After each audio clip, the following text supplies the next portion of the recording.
बधाई हो, पाकिस्तान को नए पापा मिल गए। ये वाले जो पापा है ना, ये पिछले वाले पापा या जो बड़े पापा थे उनसे बहुत अलग है। क्योंकि पिछले वाले पापा सिर्फ पीटते थे, ये वाले पापा कह के लेते हैं और इन्हीं के एक्शंस को बच्चे कॉपी करते हैं। वो जो हारिस रऊफ ये कर रहे थे, वो बता रहे थे कि पापा ने शाहीन को पहली बॉल पे कहा। हाँ, ये वाले पापा कह के लेते हैं, ये वाले पापा रह के लेते हैं। सच कहें तो इन पापा के अंदर एक आर्ट है कि पाकिस्तान की लीग कैसे जाती है, कैसे पहले मारा जाता है, फिर गरियाया जाता है, फिर मारा जाता है और उसके बाद फिर गाली दिया जाता है। कोई कमी नहीं पापा के अंदर। ये वाले पापा युवराज जैसे बेरहमी मारते वक्त दिखाते हैं, लेकिन जब गाली देने की बात आती है तब वो बताते हैं कि जिस युवराज ने योगराज सीखा था, ये भी उनके सच्चे भक्त हैं। इन पापा ने पाकिस्तान टीम का वही हाल किया है जो भारतीय फौज ने पाकिस्तान की वही फोर्सेस तो थी, पाकिस्तानियों ने यही कहा था, आर्म्ड फोर्सेस का किया था। पाकिस्तान के पापा सिर्फ मैच तक नहीं रुकते हैं, मैच के बाद भी कहते हैं कि तुम लोग मैच में बोलते हो और हम तुम्हें मैच पे वही करते हैं। पापा का सेलिब्रेशन भी गजब है। पाकिस्तान के पापा ने अपने सेलिब्रेशन में एल बनाया। पूछा भैया इसका मतलब क्या था? कहा मेरे लिए इसका मतलब इंडियन फैंस को लव था। पूछा पाकिस्तान के लिए? तो कहा जो मर्जी सोच लो, एल। मतलब पाकिस्तान की बेइज्जती में कोई कमी नहीं रहनी चाहिए। लेकिन आज हम आपको पाकिस्तान के वो 6 बाप जो बार बार हारिस रऊफ दिखा रहे थे, उनके बारे में नहीं बताएंगे। आज हम आपको पाकिस्तान के ताजा पापा, नए पापा, वो पापा जो पापाओं में सबसे बड़े पापा है, अभिषेक शर्मा, उनकी कहानी सुनाएंगे।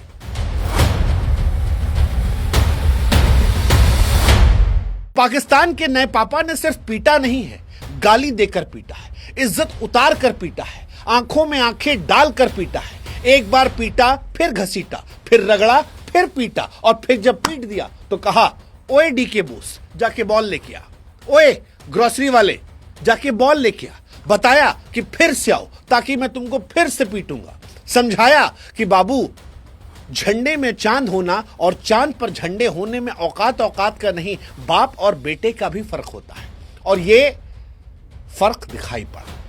ये फर्क पाक आर्म्ड फोर्सेस की औलादों को मैच में दिखाई पड़ा, क्योंकि वहां तो औलादें कुछ कर नहीं पाई, अब बाप के सामने कैसे करें। तो पाकिस्तान में आर्म्ड फोर्सेस की औलादों ने जब नाक कटवा ली तो सोशल मीडिया पर रील बनाने वाली हरकतें कर दी, लेकिन उन रील की हरकतों में पापा थे। पहली बॉल, हाँ। तो इसीलिए आज कहानी पाकिस्तान के नए पापा अभिषेक शर्मा की। अभिषेक शर्मा, ये वो नाम है जो पाकिस्तान में दहशत पैदा कर रहा है। ये वो नाम है जो पाकिस्तान के पूर्व खिलाड़ियों को भी परेशान कर रहा है। कोई इसे एक्सेप्शनल टैलेंट कह रहा है, तो पाकिस्तान में जो फील्ड मार्शल सलमान अली आगा कप्तान है, उनके जो जनरेशनल टैलेंट का जिक्र किया था, उसकी उपाधि से भी इन नए पापा को कई सारे पुराने खिलाड़ी दिखा रहे हैं। कई सारे पाकिस्तान के पुराने खिलाड़ी हैं जो कह रहे हैं कि पाकिस्तान के पुराने पापाओं से ये ज्यादा खतरनाक पापा हैं, क्योंकि पुराने वाले पापा 140 की स्ट्राइक रेट से मारते थे, 150 की स्ट्राइक रेट से मारते थे। ये वाले पापा 200 की स्ट्राइक रेट से मारते हैं। ये पहली बॉल से मारते हैं। पहले मैच में शाहीन अफरीदी को चल कर मारा था। शाहीन को लगा कि दूसरे मैच में पापा चल कर आएंगे तो पापा को बाउंसर मारता हूं, लेकिन पापा जिन्होंने बेटे को पैदा किया था वो बेटे की हरकतें जानते थे, इसलिए वो खड़े रहे, सिर्फ ऐसे किया। और एक बेटा बाद में ऐसे करता रहा जो बता रहा था कि वो क्या है और पहली बॉल पर क्या हुआ था। इसीलिए सारी दुनिया कह रही कि इस बार पापा ने ना सिर्फ रगड़ा है बल्कि रगड़ कर पीटा है। और जो कुछ किया है, उसने बताया कि इंडिया वर्सेस पाकिस्तान का मैच सिर्फ मैच नहीं था, ये सिनेमा था। वो सिनेमा जिसे अगर बॉयकॉट ना होता तो शायद हम पैसा दे के देख रहे होते। लेकिन दुख यही है कि बीसीसीआई ने पाकिस्तान के नए पापा का जन्म क्यों होने दिया। ये अवॉइड हो सकता था, लेकिन जब हुआ तो पापा ने कहा कोई बात नहीं, अब जो हमारी फोर्सेस ने किया है इनकी आर्म्ड फोर्सेस के साथ, वो मैदान में हम करेंगे। 1 चौवा 3 गाली, बहुत बढ़िया कॉम्बिनेशन था, मजा आ रहा था। बार बार पापा कह रहे थे कि वो हम पर पर्सनल टिप्पणियां कर रहे थे, वो आगे बढ़ते थे, हम उनको गाली देके कहते थे ओए डीके बोस वापस चले जाओ, ग्रोसरी वाले तुम इधर चले जाओ। और उनको भी आनंद आ रहा था, हमको भी आनंद आ रहा था। सच कहें तो पाकिस्तान के नए पापा में हमको युवराज सिंह का असर दिख रहा था। हमको लग रहा था कि वो जो काम युवराज सिंह से नहीं करवा पाए वो अभिषेक शर्मा से करवा ले रहे थे, क्योंकि युवराज कई बार थोड़ा दोस्ती यारी में बह जाया करते थे, छक्का मारते थे लेकिन छक्कों को मारने के बाद गाली नहीं देते थे। अभिषेक के अंदर वो समझौता नहीं है। अभिषेक के अंदर युवराज सिंह वाली भी आक्रामकता है, वो तंज है कि जाओ बेटा घर निकल जाओ। पाक के पापा ने शाहीन को मारा, पाक के पापा ने उस अबरार को मारा जो सोशल मीडिया पर चाय रखता था। आपको याद होगा वो अबरार हर मैच में चाय चाय चाय करते थे, चाय चाय। इस बार अभिषेक बार बार मार रहे थे कि बाबू इतना समय है कि तब तक एक कप चाय तो इंसान आसानी से पी लेगा। और अबरार बड़ी बेशर्मी से फिर आते थे, फिर पापा मारते थे। पापा ने शाहीन के बाद सैम अयूब को भी मारा, वही सैम अयूब जिन्हें पाकिस्तान के पापा के बराबर टैलेंटेड माना गया था। लेकिन पापा ने बताया कि बाप बाप होता है और बेटा बेटा। और इसीलिए आज हम कह रहे हैं कि बधाई हो पाकिस्तान, तुम्हें पापा मिल गए हैं।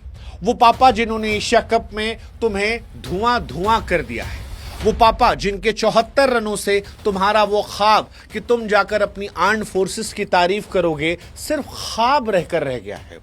तुम्हारे पापा ने तुमको बताया कि 128 के स्ट्राइक रेट से साहिबजादा फरहान बंदूक चला रहे थे, वो भी उल्टी वाली।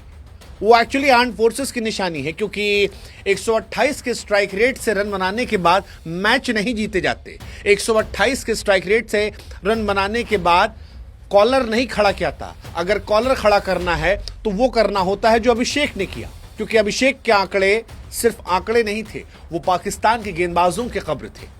शुभमन गिल के साथ 105 रन की जो पार्टनरशिप थी वो ये बता रही थी कि जो सूर्य कुमार यादव ने मैच के बाद कहा कि अबे इन भूखे नंगे लोगों से हमारी लड़ाई, इनसे तुम्हारा मैच ही नहीं है, औकात औकात का फर्क है, ये कौन है। वो बताया कि वो यूं ही नहीं कह रहे थे, वो याद दिला रहे थे कि अब राइवलरी नहीं है, ये वन वे ट्रैफिक है। हमने कैच छोड़ा, हमने रन आउट नहीं किया, हमने फिर कैच छोड़ा। हमारे मीडियम पेसर्स पिट रहे थे, हमारे मेन बॉलर का दिन नहीं था, लेकिन फिर भी हमारे बैट्समैन को पता था कि हम तुमको ठोकेंगे, हम ठोकेंगे, और वही ठोका। सूर्या ने मैच के बाद ठोका, कहा भैया 15-20 मैच में अगर 7-7 या 8-7 मैच जीतो तो मानते हैं राइवलरी। इस सूर्य एक मैच जीते नहीं हमसे, आईसीसी टूर्नामेंट में आज तक हमसे 1 या 2 मैच जीत पाए, अब से हिस्ट्री देख लो। तो ये कहानी पापा के खौफ की कहानी है, ये कहानी नए वाले पापा की है। पुराने वाले पापा मैच के बाद जाकर मिल लिया करते थे, मैच में मारते थे। हारिस रऊफ वो जो छक्का छक्का कर रहे थे उनको मारते थे। लेकिन नए वाले पापा जो हैं वो ज्यादा खतरनाक हैं, क्योंकि ये मैच के बाद हाथ नहीं मिलाते, मैच के बीच में भी ये लुज्जू पुज्जू नहीं करते, ये मीठा मीठा रिएक्ट नहीं करते हैं। ये पाकिस्तान को बताते हैं कि दुश्मन मतलब दुश्मन होता है। वो उनसे कहते हैं आंख में आंख डाल के, चल डीके, हाँ चल डीके बोस जाके बॉलिंग कर, ग्रोसरी वाले जाके बॉलिंग कर। ये पाकिस्तान को एक्चुअली में बताते हैं कि तुम सुअर हो, कुत्ता हो, और तुम लायक हो कि तुमको गालियां दी जाए। हमारे हिंदुस्तान में अतिथि देवो भवा होता है, लेकिन उसके बावजूद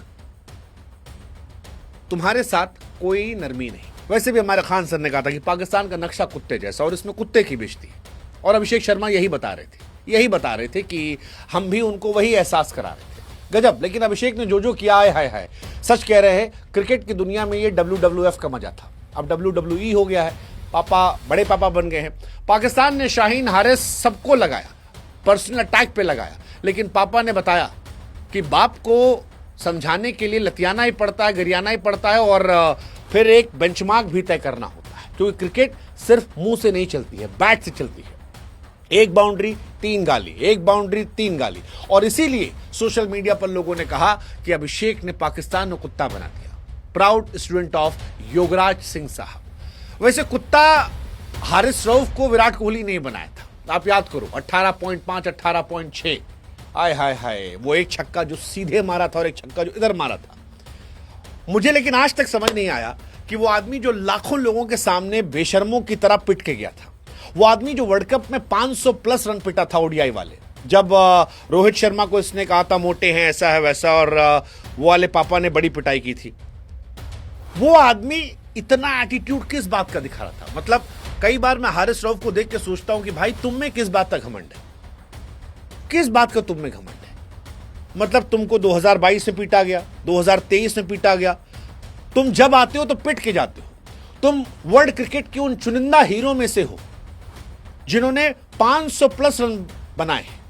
बस अफसोस ये कि अपनी टीम के लिए नहीं बनवाए, अपनी टीम से लुटवाए हैं। तुम्हारे मल्टीपल पापा हैं, तुमको अलग अलग देशों में अलग अलग लोगों ने मारा, लेकिन तुम्हारा एटीट्यूड ऐसा लगता है जैसे क्रांति की मिसाल हो या फील्ड मार्शल आसिम मुनीर, वही जिन्होंने नूर खान एयर बेस पर ब्रह्मोस से जब ताबड़तोड़ तबाही खाई थी तो उसके बाद खुद को तमगा दे दिया था।